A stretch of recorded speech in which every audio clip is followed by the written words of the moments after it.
Ең бастысы компания New Wave, жаңа толқын компаниясы, Новая волна компаниясы.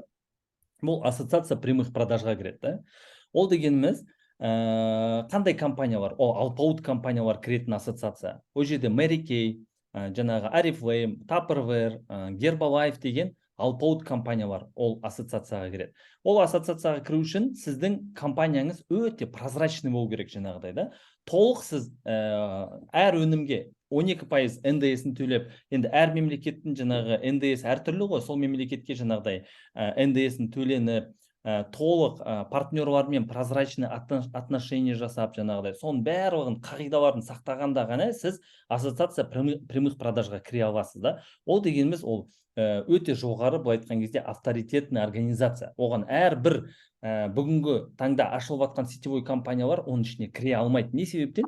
Өйткені біреудің анасы жетіспейді, біреудің мынасы жетіспейді деген сақалды ғой жаңағыдай да. Сол себептен де компания New Wave біз Аллаға шүкір бірінші күннен осы ассоциацияға кіреміз. Оны Google-дан өздеріңіз қарасаңыздар болады. Ассоциация прямых продаж деп, одан кейін барып жаңағыдай соның ішіндегі құрамына кім кіреді деген кезде сіздер уже көресіздер қандай компаниялар кіретінді. Ол өте маңызды нәрсе түсінген адамға да. Неге? Өйткені компанияның 10 жылдық, 20 жылдық, 30 жылдық, 50 жылдық жоспары болған кезде, жаңағыдай дейді ғой, дорожная карта болған кезде, дорожный карта дегеніміз компания біледі да, қайда кетіп бара жатқанын, қандай миссиясы бар компанияның да. Вот сондай компаниялар ол жерге кіре алады. Бізде енді Қазақстанда головной офисіміз ол жаңағы Алматы қаласында, бизнес-центр Қаратал, 10-шы этаж. Бұл компанияның офистарына кез келген партнер келіп, компания New Wave-тің келіп жұмыс жасасаңыздар болады. Әр қашанда сіздер үшін есік ашық. Компанияның өнімдері бізде бөлінеді. Ол жаңа денсаулыққа және де әдемілікке қатысты да. Ion Wave деген өнім. Мен сіздерге әр өнімнің атауын айтам, және де не үшін ішу керегін айтам. Қай уақытта ішу керек да? Қараңыздар, Ion Wave деген өнім, оның бір коробкасында осындай 6 бөтелкесі болады. Мына бір бөтелкесі 20 мл күнделікті 20 мл ішесіздер, өзінің мерзімді стаканчигі бар. Ол сіздерге жаңағы толықтай, мына біреуі 5 күнге жетеді. Сонда 6 ол, бұл жерде 1 ай ішесіздер онда, бір коробкасын. Бұл не істейді десеңіздер, бұл щитовидкаға. Таңертең таңғы астан кейін ішкен кезде сіздердің жаңа қалқанша бездеріңізді, кеше Данияр мырза керемет сөз айтты да, щитовидка деген щит деген сөзден шыққанда, егер сіздердің щиттарыңыз былай айтқан кезде жаңа қалқанша бездеріңіз дұрыс жұмыс жасайтын болса, сіздер бірінші очередь не істейсіздер, шаршамайсыздар. Адамда постоянный энергия болады. Одан кейін барып әрине қалқанша без ол біздің ағзадағы бүткіл жаңағыдай шаштың даже түсуіне де қалқанша без жауап береді екен. Ойлаңыздаршы, қалқанша бездің несі былай айтқанда функциясы өте үлкен да, зоб дейді ғой былай айтқан кезде да, біздің енді қоғамда. Сол себептен де мынау именно Ion Wave, бұның құрамында дигидрокварцетин деген нәрсе бар, оны оқысаңыздар болады. Ол моментально сіздер ауыз жаңа оны ішкен кезде кішкентай тілдің астына ұстай тұрсаңыздар болады, 5-10 секундта. Ол не істейді? Ол моментально қанға сіңдіреді. Одан кейін бар, ішінде морская соль бар. Морская соль дегеніміз ол не? Ол йод. Ол органический йод, натуральный йод да. Және де біздің қазіргі қоғамда 95% йододефицит бар, ойлаңыз да. То есть әр жаңағыда регионның барлығында йододефицит. Сол себептен де мынаның құрамы өте керемет, және де бұл моментального действия да. Іштіңіз, сразу результатыңызды алдыңыз да. Және де ол қанды сұйылтады, инсульт пен инфаркттың алдын алады. Одан кейін барып жаңағы неге жақсы? Қант диабетіне жақсы. Вот кім қант диабеті жаңағыдай бар, допустим, соны қант диабетін жаңа нормаға келтіру үшін өте керемет өзінің әсерін береді да. Келесі бізде нони. Нони ол жаңағыда екі түрлі. Жаңа алдарыңызда тұрған қызыл нони, және де мынандай жасыл нони да. Қызыл нониді оны 18 жастан жоғары ересек адамдар ішеді, а мына жасыл нониді балалар ішеді. Балаларға арналған да. Составында бұның нони бар. Нониді оқитын болсаңыздар, нонидің 30 жылдық тәжірибесі бар жеміс. Ол суперфуд. Оның құрамында 200-ден астам макро-микроэлемент бар. Ол нониді ішкен кезде, ол интеллектуальный продукт. Сіз ұйықтаған кезде нони жұмыс жасайды. Ойлаңыз да. Және де сізде мүмкін ағзаңызда жаңағыдай селен жетіспейтін шығар, мүмкін магний жетіспейтін шығар, мүмкін жаңағыдай темір жетіспейтін шығар. Соның барлығын толықтырады. Одан кейін барып ішінде не бар? Гранат бар да. Ол дегеніміз анар, және де ішінде ресвератрол, С витамин, ол жүзім бар, жүзімнің косточкасы жаңағыдай да. Енді нониді қай уақытта ішесіз? Нониді жатарда ішкен дұрыс. Жатарда ұйықтар алдында 50 мл ішесіздер, жатасыздар. Сіз ұйықтаған кезде жұмыс жасайды да. Және де нониді ішкен кезде, мен сізге айтайын да, сіздің тәтті ұйқыңыз қайтадан өзіңізге қайтып келеді да. Көп адамдарда қазір бессонница бар. Неге? Өйткені ол бессонница дегеніміз ол тоже неврологический да уже. Сол себептен де ол не істейді? Нервымызды, былай айтқан кезде нерв жүйесін дұрыстайды да. Және де менде партнер бар, который 2 жыл дұрыс ұйықтамаған. Ойлаңызшы, бүткіл аптекадағы бессонницаға қарсы жаңағыдай дәрілердің барлығын ішіп шыққан, бірақ ешқайсысы көмектеспеген да. Таңғы 3-ке дейін, 4-ке дейін ұйқы жоқ дейді. Одан кейін барып жаңағыдай бір түске дейін бір ұйықтаймын дейді жаңағыдай да. Мысалы енді адам 3-4-ке дейін ұйықтамаса, әрине ол түске дейін ұйықтайды. Одан кейін күні бойы жаңағыдай уже енді считайте бір күн өтіп кетеді да, мысалы түске дейін адам ұйықтаса да, и күні бойы уже жаңағыдай басым ауырады, уже адам денсаулығы уже дұрыс емес да. Сол себептен қазір нони ішкелі дейді, сағат 10-да уже былай айтқан кезде уже ұйықтап атам дейді ғой, сағат 10-да. И және де сілекейім ағып ұйықтаған кезде дейді, маған айтады ғой, Мерхат балам дейді, мен жасы сонда үлкен кісі, айтады ғой, Мерхат балам дейді, саған 1000 алғыс дейді, просто менің бүгінгі ұйқымның дұрысталғанына дейді ғой. Сол себептен де ол да өте маңызды нәрсе да. Бұның құрамында янтарный кислота бар. Янтарный кислота дегеніміз ол қандай нәрсе? Кезінде апаларымыз сол моншақ таққан, янтарь моншағын да. Ол не істейді? Ол опять же тоже щитовидкаға көмектеседі. Түсініп отырсыздар ғой да? Мысалы, кейбір адамдар болады, маған керісінше йод ішуге болмайды дейтін адамдар бар. То есть ода йод керісінше көп, дұрыс па, ағзасында. Ол кісілер не ішеді? Нониді ішеді. Нони тоже біздің қалқанша бес щитовидканы жұмыс етеді.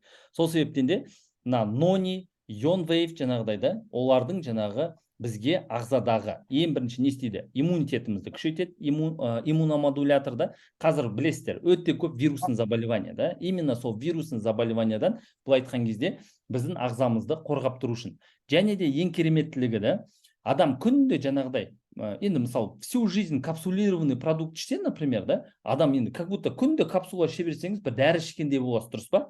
А когда адам сок ішкен кезде, байқасаңыздар, сіздерде ондай напряжение жоқ, ағза сіздерді напрягаться етпейді. Неге? Өйткені ол сок ретінде қабылдайды, дұрыс па? А адам сокты маған десе жаңағыдай всю жизнь іше бере алады да, сок ретінде. Сол себептен де бұның кереметтілігі сол, сок ретінде. Көп адамдар қазір уже мынандай не іше алмайды, капсула іше алмайды. Сол себептен де мынандай сок ол өте керемет да. И моментально көмектеседі. Келесі бізде коллаген 15 000 мл. Ол дегеніміз не нәрсе? Ол дегеніміз моментального действия да.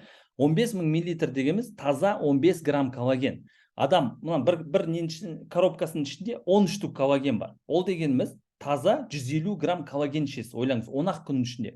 Ол 10 жылды артқа лақтырасыз. 10 жылға жасарасыз. 10 капсуласын ішкенен, 10 мынандай бутылочкасын ішкенен, ойлаңыз да, 10 жылыңызды артқа лақтырасыз да. Ол керемет нәтиже деген сөз, мен сізге айтайын да.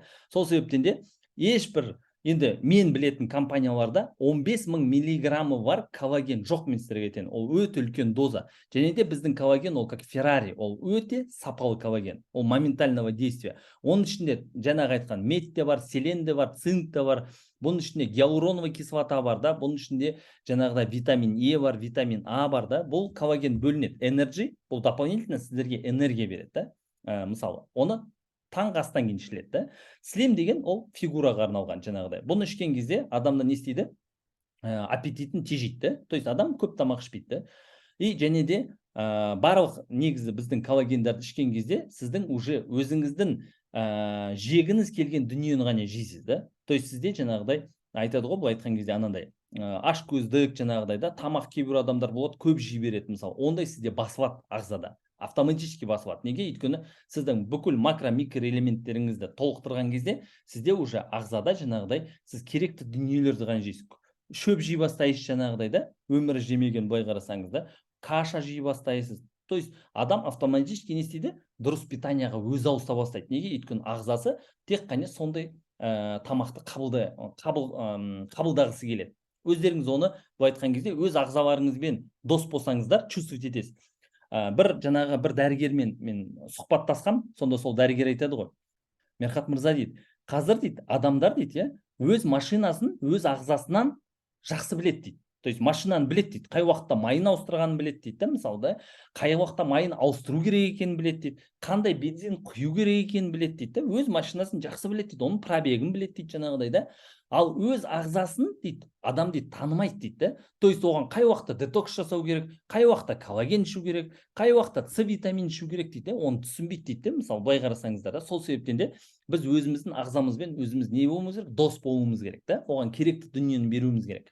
Келесі бізде ол коллаген брейн деген, ол біздің миымызды сақтайды да. Ол именно мидағы сосудтар, жана мида өте сондай тонкий сосудтар бар. Сол именно здоровый мозг, да, то есть сосуды головного мозга и кровеносной системы дейді. Қан жүретін және де мидағы именно кішкентай жаңағыдай микро сосудтарыңызды сақтау үшін осы брейн коллаген керек да.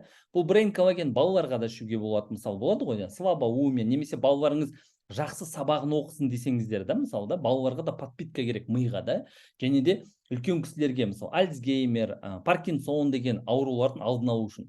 Ең бір қызығын айтайын ба сіздерге? Егер де бүгін сіз үйден шығып, есіңізді жаппадым ба, жаптым ба деп ойлайтын болсаңыз, газды қостым ба, қоспадым ба, үтікті тастап кеттім ба, қосып қоспадым ба деп ойлайтын болсаңыз, қазір, значит, сізде уже ранняя стадия Альцгеймер, Паркинсон или артеросклероз. Түсініп отырсыздар ғой да? То есть ол да уже қорқынышты нәрсе. Сол себептен де сіздер егер сондай ой болса, сіздер бүгіннен бастап брейн коллаген заказ беріп ішіңіздер. Келесі Black Wave, Алла бұйыртса, скоро келеді бізге. Бұл детокс мощнейший, да? Бұл фулевый, гуминовый. Бұл полностью біздің кишечнигімізді нормаға әкеледі. Және де бұл кишечник, жай кишечник қана емес, оның ішінде и біздің бауырымыз да бар, біздің жаңағыдай бүйрегіміз де бар, соның бәрі нормаға әкеледі, да? Келесі бізде косметикамыз, ол жаңағыдай крем и сыворотка. Сыворотка көздің астына маңдайға носогубный жағасыз, кремді таңертең кешке, да? Бұның құрамы черная икра, экстракт черной икры, пептиды двух видов, демая, гиалуроновый. То есть состав очень шикарный, самый главный натуральный, без парабенов және де силиконов, да? Және де бұл премиум класс косметика, да? Бұның екеуі бірге мен сіздерге айтайын, да? 37 000 теңге ақша тұрады. Ойлаңыздаршы, ол өте арзан. Ол мысалы премиум класс косметикалардан 5 есе арзан мысалы, да? Сол себептен бұнда жаңағыдай қолжетімді бағада қолдана аласыздар. Келесі біздің фильтріміз. Фильтріміздің кереметтілігі. Бұл әрқайсыларыңыздың қолында жүру керек, мен сіздерге айтайын. Әрқайсыларыңыздың қолында. Неге? Өйткені біз күнделікті 2,5-3 литр су ішуіміз керек, да? Бірақ қолда бізде су жүрмегеннен кейін біз су ішпейміз екен. Көрдіңіз бе? Шай, кока-кола, фьюси чай, ол су болып есептелмейді. Су, ол су. Біз 80% судан тұрамыз, да? Енді қараңыз, бұны ашасыз, бұған именно краннан ғана құясыз суды. Үйде 5-ступенчатый фильтр тұрса сіздерде, одан құймайсыз. Неге? Өйткені ол 5-ступенчатый фильтр, ол уже өлі су береді сізге, да? Ол керек те, керек емес дүниені алып тастайды екен. Сол себептен бұның ішінде краннан ғана құясыз. Өйткені краннан ағып тұрған су, оның pH-ы 7,5, да? Енді қараңыз, pH деген не нәрсе? Біздің ағзамыздың pH-ы... Шу тәртібін айтып кетесіңізші? Қасыны? Шу тәртібін. Айтам. Өйткені біреулер су шықпайды дейді, тартып ішесің деп айтып кетіңізші. Айтам, біздің ағзамыздың, біздің қанымыздың pH-ы 7,5. Сол себептен біз суды да 7,5 pH-пен ішуіміз керек. Сол себептен сіздер мына фильтрдан су ішкеннен кейін сіз дәретханаға жүгірмейсіз. Неге? Өйткені ол су моментально біздің ағзамызға сінеді, да? А сіз байқасаңыз, бутилированный су алып ішкен кезде адам не істейді? Жаңағы дәретханаға жүгіре береді. Бірінші, екінші, ода отек болады. Жатарда особенно ішіп алсаңыз, су мысалы таңертең тұрғанда отек болады. Именно біздің фильтрдан су ішкен кезде сізде отек болмайды. Неге? Өйткені бұл моментально сіздің ағзаңызға сінеді, да? Және де мынандай нәрсе болады, мысалы, кейде шөлдеп тұрасыз, да? Бірақ үйге келгенде не дейсіз? Шай ғой, шай ішіп алайық дейміз, да? Былай қарасаңыз, сіздің ағзаңыз шөлдеп су ішкісі келіп тұр, бірақ оған сіз не істейсіз? Шай бересіз. Сіз одан сайын тотығу процесін одан сайын қоздырасыз, былай айтқан кезде, да? Тотығу процесі дегеніміз ол окислительный стресс. Именно мына су сол окислительный стрессті балансировка жасайды, мен сіздерге айтайын. Ол дегеніміз не нәрсе? Онкология деген ауру, ол былай айтқан кезде ол аспаннан келетін ауру емес. Бірақ қазіргі таңда әр адам одан қорқады. Неге? Өйткені ойлайды енді, ана не істейді, онкология оқапты, мынадан не істейді, онкология оқапты деп та. Енді сіз қараңыз, адам 10 жыл, 15 жыл, 20 жыл тотығу процесі оның ағзасында жүрген кезде түбі онкологияға әкеледі. А ол процесс қайдан келеді? Күнделікті мыңдаған стресс бар адамда, дұрыс па? Ол біріншіден жаңағыдай таңертең атып тұрды. кредит төлеу керек, стресс адамға, да? Одан кейін барып әйелімен атып тұрды. Сол үшін ғой адамдарда стресс болғаннан кейін атып тұрған кезде бірінші очередь әйелің нервіға тиіп тұрады, или күйеу нервіға тиіп тұрады жаңағыдай, дұрыс па? Өйткені адамда настроение жоқ, ода стресс таңертең тұрды, дұрыс па? Одан кейін көшеге атып шықты, машина подрезать етті жаңағыдай да, ол да стресс жаңағыдай да, машинада отырып алып мың боқтайсыз, ол да стресс. Оның барлығы не істейді? Сіздің постоянно окислительный стресс сізде ағзада жүре береді. Одан кейін оның үстіне не істейсіз? Беш бармақ жейсіз қамырмен, оның үстіне не істейсіз? Ой, десерт жеу керек деп жаңағыдай тортыңызды жейсіз, оның үстіне кока-коланы запивать етесіз, еще оның үстіне жаңағыдай фюсти чай ішесіз. Әрине, сол тотығу стрессы постоянно сіздің ағзада болғаннан кейін, одан кейін түбі жаңағы қант диабетіне, онкологияға келеді. Ең кереметтілігі, сіз мынаны каждый 15-20 минут сайын ішіп отырған кезде, сізде не болады? Сізде постоянно ағзада балансировка болады да. Мына кино көрген шығарсыздар, мынандай, анандай болды ғой жаңағыдай, анау сериалдар да, мысалы да, бұрын мексиканский болатын, бразильский болатын да. Бәрі бір-бірімен ұрыса бастаған кезде, анау служанкалар су алып келеді, су іш деп. Сонда ойлайтынбыз, біз түсінбейтінбіз да. Мыналар бір ұрыстырмайды ғой, су іш деп та. Оказывается, адамда стресс болған кезде, адам су ішетін болса, оның ағзасындағы стресс, оказывается, ағзаға зиян тигізбейді екен. Моментально балансировка жасайды. Көрдіңіздер ме? Сол себептен де оны Американы айтсақ та, Европаны айтсақ та, Японияны айтсақ та, олар 50 жыл бұрын, 70 жыл бұрын уже оны түсінген, білген уже. Көрдіңіздер ме? Енді сіздер қарамайсыздар, мынаны ішкен кезде мынадан не істейсіз? Тартып ішесіз. Тартып ішесіз. Мынаны кәдімгідей тартасыз. Неге? Өйткені кішкенде күш жұмсайсыз оған, да? Сонда не болады сізде? Мынаның барлығы кетеді. Второй подбородок кетеді. Беттегі бүткіл әжім тартылады жаңағыдай да. Одан кейін барып бізде внутренний мышцы деген нәрсе бар да. Сол внутренний мышцаларыңыз каждый раз накачиваться етіледі жаңағыдай да. И тілдері шықпай жүрген балалар болса, тез тілдері шығады. Тұтығатын адамдар болса, соның тұтығулары басылады жаңағыдай да. Соның барлығына мынау және де нерв жүйесін орнына қалпына келтіреді. Адам, мысалы, бала шыр етіп туған кезде біз не істейміз? Ананың сүтін былай айтқан кезде емеміз, дұрыс па? Мысалы да, тот самый процесс былай қарасаңыз да, мысалы да, неге оны аллахтаға былай жаратып қоймады? Мысалы да, ол как аузына жаңағыдай шланг сақылды анандай, атқылап тұра бермеді ме, аузын ашып бала жата бермеді ме? Былай қарасаңыз да, жоқ, ол еме терлеп, тепшіп жаңағыдай да, оған күш салып жаңағыдай да, ол оказывается бізге өте пайдалы екен да. Түсініп отырсыздар ғой, өте пайдалы біздің ағзамызға. Сол себептен де мен сіздерге айтайын, мынадан күнделікті су ішіп жүрсеңіздер, күнделікті не істейсіздер, денсаулықтарыңызды одан ары жақсарта бересіздер. Түсініп отырсыздар ғой, одан ары жақсартасыздар да. Және де мына IQ деген нәрсе бар, білесіздер ме? IQ деген да. IQ деген былай айтқан кезде ой қабілет адамның да. Қазір ученыйлар дәлелдеді. Емген бала мен ембеген баланың IQ екі түрлі дейді жаңағыдай да. То есть емген баланың IQ жоғары дейді. Соны мен айтып жатырмын да, қалжыңдап жаңағыдай да. Мынадан жаңағыдай күнделікті су ішсеңіздер, еще сіздерде IQ-ларыңыз да көтере береді да. То есть бастарыңыз, миларыңыз одан сайын жақсы жұмыс істейтін болады да жаңағыдай. Енді ең кереметтілігі тағы да мынау қандай? Бұл тритан деп аталады. Бұл пищевой тритан деп аталады. Ол дегеніміз мына обычный пластик, мысалы магазинде сатылатында, ол кәдімгі нефтяной отход. Кәдімгі отход, ол өте зиян денсаулыққа. Ол 25 мың көзге көрінбейтін токсин бөледі, мен сіздерге айтайын. Ең опасный ол бисфенол деп аталады. А, Б деген да. Сол бисфенолдар жаңағы онкологияны қоздыратын сол бисфенолдар. Сол себептен де мынау тритан, бұл жаңа туған балаларға бутылка сатып аласыздар ғой, авент деп аталады жаңағыдай да. Сол бутылка осы именно тританнан жасалады. Ол ешқандай многоразовый, оны жусаңыздар да болады. Бұл даже машинада тұра беріп 50 градус жаңағыдай ыстыққа күн сәулесі түссе де, бұл ешқандай бисфенол бөлмейді ағзаға. Көрдіңіздер ме да? Енді сіз қарамайсыз. Біреу айтады, мен шымбұлақтан су ішемін дейді. Мен айтамын, жақсы, шымбұлақтың суының pH 8, вообще күшті деймін де жаңағыдай да. Бірақ оны қайда құйып ішесіз десем, мен дейді, анау босаған 5-литровый баклажкаларға құйып алып келем дейді. 40 секундтан кейін ол реакцияға түсіп кетеді екен. Ойлаңыздар, 40 секунд, оған 4 минутта керек емес та. Сол себептен де мен сіздерге айтарым, ол егерде қайтадан сол баклажкаға құйып ішетін болсаңыз, бәрібір де сіз ағзаңызды улап жатырсыз да.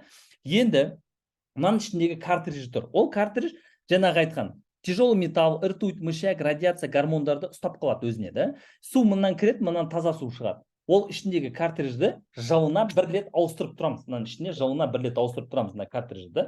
Енді осы картридж жаңағыдай іште салып жатсыздар ғой ішіне фильтрінде.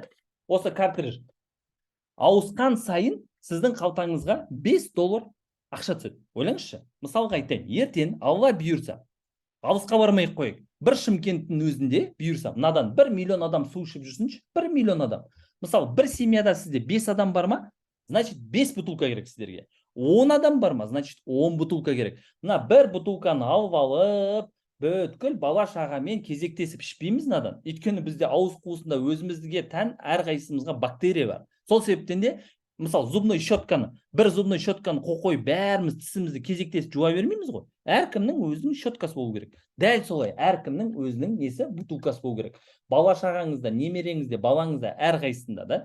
Және де жұмысқа барса жұмысыңызға апарасыз. Мектепке барса мектепке, садикқа барса садикқа. Ойлаңызшы, бір кісі айтады мысалы да, мен дейді балама дейді кока-кола бермеймін дейді. Мен айтамын, сіз білесіз бе деймін, кока-коланың пияшы мен агуша сок фисти чайдың пияшы 1,4,5. Это кислота, мен сіздерге айтайын. Біздің ағзаның пияшы 7,5, а кока-кола 4,5. Сіз кока-коланы ішкеннен кейін жоқ дегенде мынадан 10 бутылка су ішу керексіз, қайтадан ағзаңыздың пияшын нормаға келу үшін. Көрдіңіз бе? Тасбақаның пияшы 9, тасбақа 300 жыл өмір сүреді. Иттің пияшы 5,5. Ит қанша жыл өмір сүреді? Ит максимум 15-20 жыл өмір сүреді. Сол үшін ғой көп адамдардың пияшы түсіп кеткен кезде, 5,5-ға түсіп кеткен кезде, 5-ке түсіп кеткен кезде адам қандай болады? Адам негативный болады. Адам қандай болады? Адам злой болады, айтқан кезде. Ит сақалды жаңа қауып алғысы келіп тұрады жаңағыдай. Дұрыс па? Сол үшін мен айтам көптеген жаңа партнерларға, егер де бір негативный адамды бизнесқа шақыратын болсаңыздар деймін да, ол бірінші су ішсін деймін де жаңағыдай да. Су ішкеннен кейін ода не пайда болады? Настроение пайда болады. Дұрыс па? Өйткені оның пияшы жоғарылайды. Және де біздің әр компаниядағы өнім ол именно пияшқа жұмыс жасайды, пияшқа. Сол үшін мен сіздерге айтайын, Аллах тағала бізді солай жаратқан. Біздің пияшымыз постоянно 7,5 болып тұру керек. Сол кезде сізде шаршау болмайды, сол кезде ұйқыңыз қанады, сол кезде сізде ағзаңызда ешқандай вирус болмайды, сол кезде сіздің ағзаңызда ешқандай ауру болмайды. Көрдіңіз бе? Сол үшін біз 100-120 жасты ойнап күліп өмір сүре аламыз да. Бірақ қазіргі таңда адамдардың пияшы төмен болғандықтан, адамдар әрине қазіргі таңда мысалы 60 жастың өзіне әрең жетіп жатыр. Не себептен қазір онкология уже құдай сақтасын там 25-30 жастағы балаларда болып жатыр мысалы да, былай қарасаңыз да, бала ғой 25-30 жас деген мысалы да. Не себептен адамдар мысалы ұйықтайды, инсульт, инфаркттан тұрмай қалады мысалы да. Оның барлығы қанның қоюланғаны, оның барлығы пияштың төмендеуі, мен сіздерге айтайын. Сол үшін даже мына фильтрдан су ішкен адам 50%-ға өзінің денсаулығын түзеп алады. Оның қаны сұйылады, оның давлениесі нормализация етіледі, оның жаңағы сахары нормализация етіледі. Ол жаңағыдай инсульттан, инфаркттан немесе онкологиядан аулақ болады. Бұл былай айтқан кезде сіздің қорғаныңыз, защитаңыз сіздің. Көрдіңіз бе, да? Сол үшін мынандай деген сылтау айтпаңыздар. Ой, мен балама берем, жоғалтып алады, жаңағыдай күйеуіме берем, ой, ол да жұмысына бір жерге тастап кетеді деп жаңағыдай да. Онда эгоист болмаңыздар. Керісінше оған сіз құндылығын түсіндіріңіз. Ертең құдай сақтасын ауырып қалмас үшін, мынаны аурудың алдын алу үшін да сіздер бүгін мынадан ішу керексің деп ақылмен егер де түсіндіретін болсаңыздар, әр адам оны түсінеді. Мен Аллаға шүкір балаларым мысалда мектепке апарады, әкеледі, спортқа апарады, әкеледі. Ол ешқайда жоғалтып жатқан жоқ, мен сіздерге айтайын. Мынаның астына аты жөндерін, телефон номерін жазып қойыңыз, болды. Тіпті жоғалтып алған жағдайда сіздерге хабарласады мысалда, осындай бутылканы жоғалтып алыпсыз деп та, ода тұрған түкте жоқ. Специально мына жерде телефон номер жазатын жер бар мынаға. Прям ручкамен жазып қойсаңыздар өшіп қалмайды. Да, және де ауыстырып алмайсыздар. Ертең офиста мысалда 20, 30, 40, 50 адам бәріңіз бутылкамен жүресіздер мысалда, ауыстырып алуларыңыз мүмкін ғой. Сол үшін аты жөндеріңізді жазып қойыңыздар мында телефон номермен, да. Және де мынау ішіндегі картридж 600 бутылка жаңағы бутилированный суды алмастырады. Енді 600 бутылканы сіз есептейтін болсаңыз мысалда, даже 300 теңгеден алыңыз, 180 мың теңге айына, жылына адам жұмсайды екен суға. Просто сізге білінбейді, 500 теңгеден күніне қалтаңыздан кеткен кезде ол сізге ақша емес сақылды, дұрыс па? А когда сіз бір жылдың ақшасын санайтын болсаңыз, сіз өте үлкен ақша суға жұмсайды екенсіз, да? Енді қараңыз, мынаның ішіндегі картридж 33.600 теңге тұрады. Енді қараңыз, сонда сіз 5 есе, 6 есе үнемдейсіз біріншіден ақшаңызды, да? Және де су, жаңағы айтқанда, мысалға айтайын, 300-350 теңге тұрады. Бензин 95 маркалы 270 теңге тұрады. Қараңыздар, Құдайдың берген қара суы 1 литр бензиннен қымбат болып тұр. Сонда мен айтам ғой жаңағыдай, не сатқан выгодно деймін де? Су сатқан выгодно ма, бензин сатқан выгодно ма? Конечно, су сатқан. Су қымбат та, байқасаңыздар қазір да. 20 жыл бұрын ешкім су сатып алған жоқ. Қазір су күннен күнге қымбаттап жатыр. Күннен күнге қымбаттап жатыр. Ойлаңыздар, 1 жылдан кейін су 500 теңге болады, бәрібір де ішеді халық оны да. 2 жылдан кейін, 5 жылдан кейін 1000 теңге болады, бәрібір де ішеді. 5000 теңге болса да су ішеді. Сусыз тіршілік жоқ. Дұрыс па? Енді қарамайсыздар ма? Біз самый трендовый компаниядамыз. Ойлаңыздар, Бізде өйткені не бар? Слабощелочной безопасный су бар. Кез келген суды ішіп бере аламыз біз. Көрдіңіздер ма да? Енді сіздер қараңыздар. Ертең Алла бұйыртса, бір Шымкенттің өзінде 1 миллион адамнан су ішіп жүреді. Ойлаңыздаршы, каждыйның қолында жүреді. Бұл үйренішті нәрсе болады. Қазір Oriflame компаниясы десе сіздер таңғалмайсыздар ғой. Дәл солай ертең New Wave компаниясы десе ешкім таңғалмайды. Каждыйның қолында фильтр жүретін болады. Денсаулық керек болса жүреді мысалы да. Енді қараңыздар. Каждый картридж ауыстырған сайын біздің компаниядан да, біздің магазиннан да сіздің қалтаңызға $5 ақша түседі. 1 миллионды 5-ке көбейтетін болсаңыз, 5 миллион доллар сізге жылына түсетте тұрады. Ойлаңыздаршы, қандай керемет та, қандай керемет бизнес. Вот бизнес деген осындай болу керек та. Көрдіңіз бе да? Шығын шықпайды, бірақ кіріс кіреді. Қараңыздаршы, мына фильтрді сатып алсаңыз, бүгін сізге бизнес автоматически келіп тұр ғой, дұрыс па? Өзі келіп тұр. Сіз бизнесқа төлеп тұрған жоқсыз. Сіз бүгін осы фильтрға ақшаңызды төлеп тұрсыз да.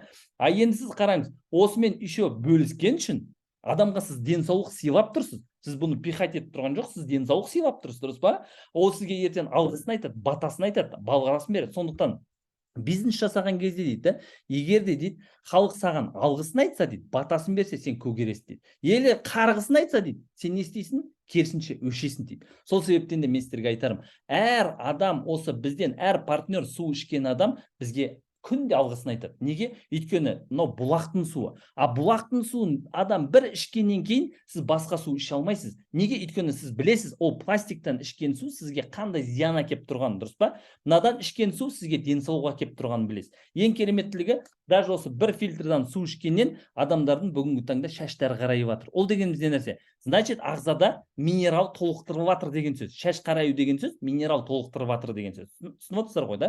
Шаш ағарған деген біреулер айтады, ми кірген дейді. Ничего подобного мен сізге айтайын да. Шаш ағарған деген сөз уже ағзада минерал жоқ деген сөз, тапшы деген сөз. Уже ол сигнал беріп жатыр, мына уже ағарып жатыр. Сигнал беріп жатыр сізге уже, айналайын, маған уже ағзаға минерал керек, болды уже, біттік уже деп жатыр. Түсіндіңіздер ма да?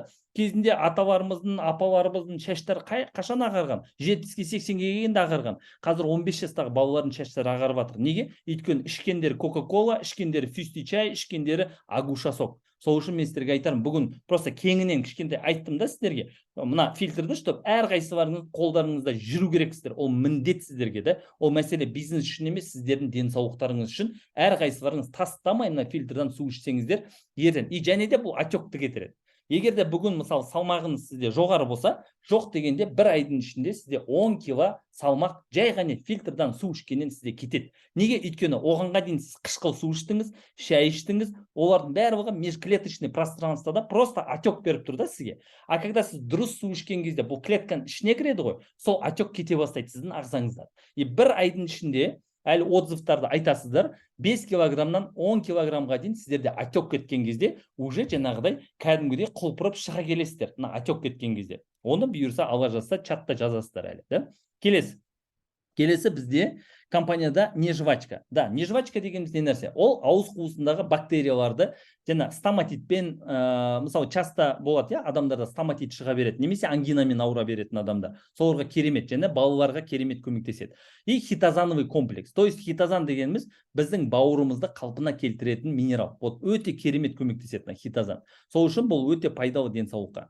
Келесі бізде BioWave. BioWave ол пребиотик. Обязательно жатарда немесе таңертең тұрған кезде аш қарынға, немесе жатарда да ішуге болады. Үлкен адамдарға 2 капсула, балаларға 1 капсула. Пребиотик дегеніміз бұл біздің толық денсаулығымыз.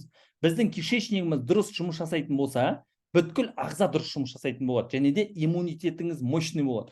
Көп адамдар БАДыйды жаңағыдай ішет, бірақ результат жоқ. Неге? Өйткені кишечникте всасываемыз жоқ. Дырявый кишечник деген не бар? Диагноз бар. Көп адамдарда дырявый кишечник бар да жаңағыдай. Именно осы BioWave соны қалпына келтіретін естіретін. Және де өмірде егер де сіз хотя бы 1 рет өзіңіз ішсеңіз, немесе балаңызға антибиотик беретін болсаңыз, кишечникті 2 жыл восстановить ету керек. Үлкен адамдарға ересек, а балаларға 1,5 жыл оны восстановление болу керек екен. Ойлаңыздаршы, да? А біз не істейді? Мысалы, дәрігер айтады, 3 күн немесе бір капсулалар бар ғой беретін. 3 күн, 1 апта іш болды жеткілікті дейді. Жоқ, оказывается, 2 жылға дейін біз оны қалпына келтіруіміз керек екен. Сол үшін мына BioWave именно біздің кишечнигімізге керекті, күнделікті керекті витамин, да? Күнделікті керекті. Бұл пребиотик. Бұнда көрдіңіздер ғой, GMP, FDA сертификаттары бар да. Омега-3 бәріміз білеміз. Омега не үшін керек? Инсульт, инфаркттың алдын алу керек да. Сол үшін омега керек. Омега және де миға да керек біздің да. Сол үшін күнделікті бір капсула немесе 2 капсула. Давлениесі жоғары адамдар 2 капсуладан ішсе, давлениесі нормализация етіледі жаңағыдай да. А так для профилактики 1 капсула жеткілікті. Балаларға да 1 капсула. Келесі иммун бустер бұл 4 түрлі саңырауқұлақтан шыққан. Шитаке, рейши, ливиная грива, кардицепс деген. Бұны не үшін ішеміз? Бұл біздің иммунитетімізді сақтап тұрады да. Жаңағыдай вирус, бактерия, иммунитеттің өзі бұл айтқан кезде күреседі кез келген аурумен. Және де иммун бустер өте керемет жалпы айтқан грибилар, осының алдындағы вебинарда естідіңіздер. Данияр Мырза дәрігер ретінде айтты да, что ол именно онкологияға керемет әсерін береді. Именно айтқан саңырауқұлақтың түрлері да. Және де иммун бустер бұл мужской продукт. Мен қарап отырмын, біздің қатарымызда ер азаматтар өте көп екен. Мен өте қуаныштымын, ер азаматтар сетевой маркетингке келіп жатса. Жалпы мен всегда айтам, ер азаматтарға үлкен ақша тапқан жарасады. Ер азаматтарға Rolex таққан жарасады. Mercedes тепкен жарасады. Сол себептен де Алла қаласа бұйыртса, ертең сіздерге сол жұғысты болсын, бұйырсын сіздерге Алла бұйырса. Және де бұл иммун бустер ер азаматтардың продукциясы деп айтамын мен. Неге? Өйткені бұл біздің 25 жастағы күш қуатымызды қайтарып береді, потенциямызды бұл айтқан кезде да. А именно сіздер білесіздер да, сексуальный энергия мен денежный энергия ол пар жүреді, пара жүреді да. Егер де бұл энергия болса, ақша да болады, мен сіздерге айтайын да. Сол себептен де жолдастарыңызға обязательно іштіріңіздер, күніне 2 капсула, 4 капсуладан да обязательно ішіңіздер. Және де әйел адамдарда иммунитет үшін бұны күнделікті ішсе болады, иммун бустерді. Келесі бізде krill oil. Krill oil дегеніміз бұл масло криля дейді онда. Ол омега-3-дің бір түрі, krill oil деген. Және де бұның ішінде не бар? Астаксантин деген нәрсе бар. Ол природный каротиноид да. Ол дегеніміз біздің глаукома, катаракта, немесе көз ауруларын соның алдын алады. Немесе кім даже ауырып жатыр, соларға өте керемет әсерін береді да. Бұнда krill oil деп аталады. Келесі бізде cold detox бұл хлорелла да. Хлорелла білесіздер да, ағзаға өте керемет әсерін беретін өнім. Енді мен сіздерге өте қысқаша нұсқаша деп айтайын. Өнімдер түсіндіріп өттім. Алла бұйыртса, алданғы уақытта Данияр Мырза әр өнімге жеке-жеке видео түсіріп сіздерге береді материалдарды. Қалай, не үшін қолдану керек, қалай қолдану керек. Және де бізде чат болады да. Әр өнімді не үшін қолдану керек деген. Енді ең кереметтілігі біздің әр өнім компаниядағы ол для профилактики, күнделікті керек өнім. То есть не обязательно адам ауырып қалу керек, Құдай сақтасын да, и одан кейін ішу керек. Жоқ, күнделікті для профилактики ішуіміз керек да. Және де мына пакеттерді қарамайсыздар ма да? Пакеттер компаниядағы 45 мың, 90 мың, 180 мың, 360, 720 мың теңгелік бізде бар, компанияда пакеттер бар да. Енді мен всегда айтам, 180 мың теңгелік пакет бұл бизнес пакет, бір адамға арналған пакет. Бұл пакет эгоисті деп айтам. Неге? Оның ішінде бір фильтр бар, бір адамға арналған. Және бір нони бар, бір ионвейв бар, или немесе бір пребиотик бар да, мысалда. Әр түрлі где-то ішінде 5-6 өнім бар оның ішінде да. Неге мен оны пакет эгоисті деймін? Өйткені оны, енді ойлаңыздар, бір фильтр, мысалда. Бұл бір фильтрді бір адам ішетін нәрсе да. Бірақ үйде не бар? Бала шаға бар, дұрыс па мысалда? Бірақ сіз өзіңіз тығылып жүріп, осы фильтрдан әдемілеп, суыңызды ішіп жүресіз. Қалғандардың барлығы да, бутилированный су ішеді, кока-кола ішеді, сіз оны қарап жүрсіз, біліп жүрсіз да, и ішіңізден еще айтып қоясыз да, көресің, бір жылдан кейін мен мынаны ішіп жүрмін, сен ананы ішіп жүрсің деп қоясыз да, да. Енді эгоист емегенде кімсіз да, былай қарасаңыз да. Еще ең қызығы, офисқа бір апай келген ғой да, үлкен кісі тәте да. Мен ол кісіге айтам да, 360 мың теңгелік пакет, это семейный пакет, 2 адамға арналған, 2 фильтр, 2 нони деген сақылды, а 720 мың теңге ол семейный пакет, 3-4 адамға арналған да, бала шағаңызбен ішетін пакет да. И ол кісіге айтам, сіз семейный пакет алыңыз, үйге ағаға беріңіз деймін да, жоқ дейді. Неге десем айтады, аған денсаулығы мощный дейді де Мен айтам, мен ойладым, действительно аға енді мощный шығар деп да. Одан кейін барып сөзден сөз шығады, сөйлесеміз, сосын барып ағаны көреміз да. Ағамыз сөйтсек, красавица жолдасын да, асырайым, қағам, бағам деп да жұмыс жасайды. Ол кісіміз 4 аяқтап жүріп тіс түскен, шаш түскен, былай айтқан кезде әрең жүрген ағамыз ғой енді. Денсаулық 0 да. Бірақ жаңағы апайымыз анаған бергісі келмейді ағамызға да. Көрдіңіз бе? Сондай эгоист болмаңыздар да. Бұл пакеттер, бұл бүткіл семейный, бүткіл бала шағаңызбен ішетін өнімдер. Сол себептен де жаңағы айтқан, Құдай сақтасын, ауырмай қойыңыздар. Ауырған адам, мен сіздерге айтайын, ем іздеген кезде үйінде сатады, машинасында сатады, анау Кореяға да барады, Европаға да барады, Америкаға да барады да. Сол себептен де бұл өнімдер бала шағаңызбен для профилактики ішетін өнімдер да. Жаңағы айтқан элит пакет семейный 360 және де 720. Және де ең кереметтілігі бізде бүткіл пакеттерге апгрейд деген нәрсе бар. Бүгін даже сіз жаңағыдай 45 мың, 90 мыңға, 180 мыңға бизнес бастасаңыз да, кез келген уақытта не істей аласыз? Апгрейд жасай аласыз да. То есть пакетіңізді не істей аласыз? Өсіріп аласыз максимум пакетке. Өміріңізде бір-ақ рет максимум пакетке жетесіз, и сіз бүткіл маркетингтен бүткіл бонусты максимально түрде аласыз. Мысалға айтайын, мен 1 жыл бұрын бизнесқа келдім да, үлкен статус шаптым. Мысалға айтайын да, сіз бүгін келдіңіз, максимум пакет алдыңыз, сізбен біз бірдей бизнестен ақша табамыз. Бірдей бонустар аламыз. Ойлаңыздаршы, да? То есть мынандай деген нәрсе жоқ. Сен статус шап, жаңағыдай да, лидер өсір, жаңағыдай, немесе компанияда там товарооборот жаса, содан кейін барып сенің бинарың өсет, немесе сенің матчингіңіз өсет, сенің рекрутингің өсет демейді компания, да? То есть тек қане осы пакетке байланысты сіздің табысыңыз, да? Енді қараңыз, бізде не бар? Жаңағы айтқан апгрейд бар. Кез келген уақытта пакетіңізді өсіріп ала аласыз. Және де апгрейд за счет новичков деген де бар. Компания сондай возможность береді. Ол дегеніміз не нәрсе? Ол дегеніміз, мысалға айтайын, сіз өзіңіз, допустим, да, там бизнес пакетке тіркелдіңіз, да, 2 пакетті элит пакетке шақырдыңыз ба, сіз не істейсіз? Элит пакетке өсесіз, да? Немесе бизнес пакетте тұрып, 2 адамды максимум пакетке тіркедіңіз ба, сіз не істейсіз? Автоматты түрде максимум пакетке шығасыз, да? То есть за счет новичков компания дает возможность сделать апгрейд. Оны міне мына жерден түсінсеңіздер болады, мысалы да, допустим, предстарттан начальныйға өту үшін сізде қандай объем болу керек? Сізде 100 CV, бұл личник, да, өзіңізге тіркелген адам. 100 CV-ға мысал үшін общий объем жасадыңыз ба, личник, сіз автоматически өтесіз, да, бұл пакетке. Немесе жаңағыдай бизнес пакеттен элит пакетке өту үшін сізге 500 CV керек, да? Немесе элит пакеттен максимум пакетке өту үшін сізде 900 CV жаңа личкаға тіркесеңіз, сіз автоматты түрде пакетіңіз өсе береді. Оған ешқандай компанияға ақша төлемейсіз. Өзіңіз рекрутинг жасаған ақшаңыз, бинарыңыз өз счетыңызға түседі, оны сіз өзіңіз аласыз, да? Келесі бізде не бар? Рекрутинг бонус деген нәрсе бар. Рекрутинг дегеніміз, ол біздің тікелей шақырған адамдарымыз, да? 15%-дан 30%-ға дейін компания бізге не төлейді? Рекрутинг төлейді. Предстартта 15%, начальный 20%, бизнес 25%, элит 30%, және де максимум пакет 30%. Және де рекрутинг бонус бізде моментально түсетін ақша. То есть оған жаңағыдай моментально түсті, и моментально сіз ол ақша не істей аласыз? Қолдана бере аласыз. Түсініп отырсыздар ғой да, моментально. Ең кереметтілігі сол. Оны тоспайсыз жаңағыдай. 1 апта, 1 ай, сол секундта қолданасыз, да? Келесі бізде компанияда не бар? Командный бонус, бинарный бонус деген нәрсе бар. Бинарный бонус дегеніміз 5%-дан 20%-ға дейін төленетін бонус, да? 5% предстарт начальный 10, бизнес 15, элит 15, және де максимум пакет 20%, да? Енді қараңыз, бұл бинар болғандықтан бізге неше адам керек? 2 адам керек. Бірақ сіз өзіңізге бірінші линияға 10 адам шақырсаңыз да болады, 20 адам шақырсаңыз да болады. Олардың барлығы қайда барады?